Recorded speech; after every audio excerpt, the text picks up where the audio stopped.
Respiratory System, Basic Parts and Function. Watch the YouTube video link or watch the video attached in your Google Classroom. The parts of the respiratory system are nose, nasal passage, trachea, bronchi, bronchioles, and alveoli. Nose is the organ through which the air enters and is filtered. Nasal passage serves as the channel for airflow through the nose in which the air is warmed, cleaned, and moistened. The hair and the mucus inside your nose filters the air that enters it. Trachea is also called windpipe, a hollow tube 4 inches long and less than an inch in diameter in most people. It serves as a passageway of air into the lungs.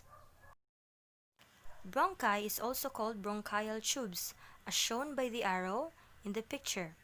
It is the two branching tube that connects trachea to lungs.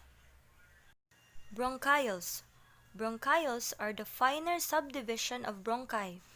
It is a hair-like tubes that connects to alveoli. Alveoli is also called air sacs. It allows the gas exchange in the lungs. Blood inside the lungs carries CO2 or carbon dioxide from the body. When the oxygen enters the alveoli, CO2 or carbon dioxide is carried out from the body while the oxygen is circulated throughout the body by the blood. How does gas exchange happens in alveoli?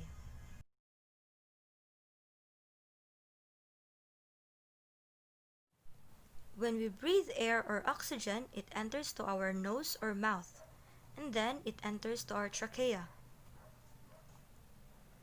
bronchi,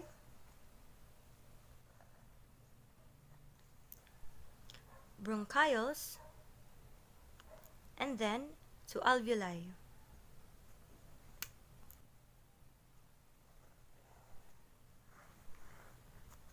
The oxygen enters inside the alveoli. The alveoli contains blood containing carbon dioxide. It is where the gas exchange happens, wherein carbon dioxide and oxygen exchanges. Now we have blood containing oxygen, while carbon dioxide will be breathed out from the body.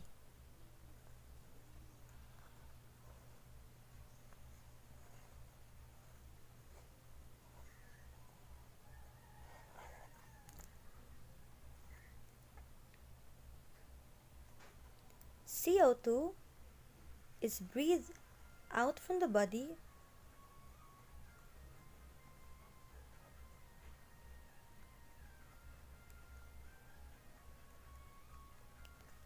while oxygen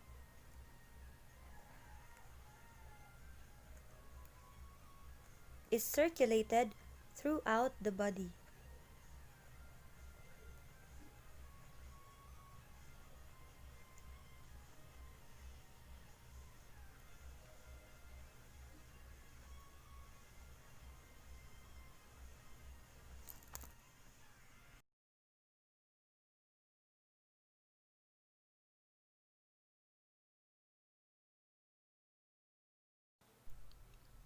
This long tube serves as your trachea.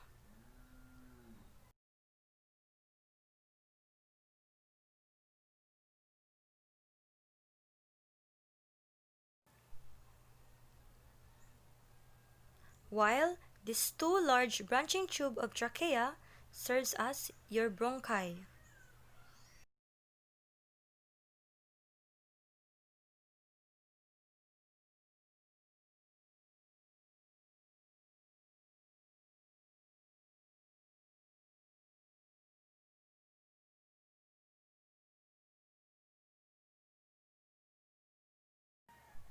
Now, this finer subdivision of bronchi is your bronchioles.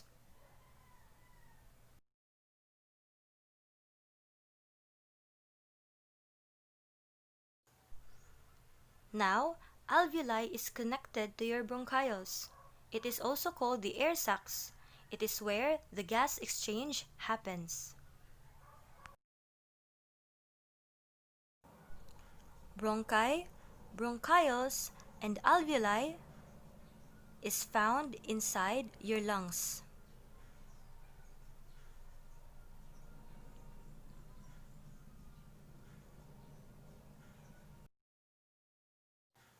Let us compare the respiratory system to a bunch of grapes. The main stem serves as the trachea. The two large branching stems serves as the bronchi. The little stems serves as the bronchioles, while the individual grapes serves as the alveoli. The pathway of oxygen. The air, which is the oxygen, enters from the nose or the mouth. Oxygen travels to the trachea, bronchi, bronchioles, and then alveoli, where the gas exchange happens. Respiratory system consists of the upper and lower tract. The upper respiratory tract consists of nose, the nasal cavities or the nasal passage, pharynx, and larynx. Nose and nasal cavities. When we breathe air, air is inhaled through the nose where it is filtered through the two openings called nostrils. Coarse hair inside the nostrils traps large dust and dirt particles which are coated by mucus from the glands in nasal or nose cavity. Why do we sneeze? Trapped dirt or dust particles sometimes irritates the nasal cavities and cause you to sneeze. Sneezing helps prevent these particles from entering the parts of the lower respiratory system. Pharynx. Pharynx is a common passageway of food and air. It leads to two passageways, esophagus in the digestive system and trachea in the respiratory system. In the pharynx, epiglottis is found. Epiglottis is a flap tissue that closes the entrance of the rest of the respiratory system when you swallow.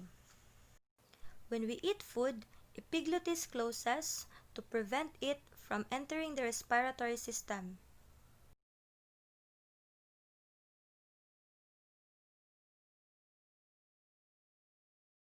Larynx.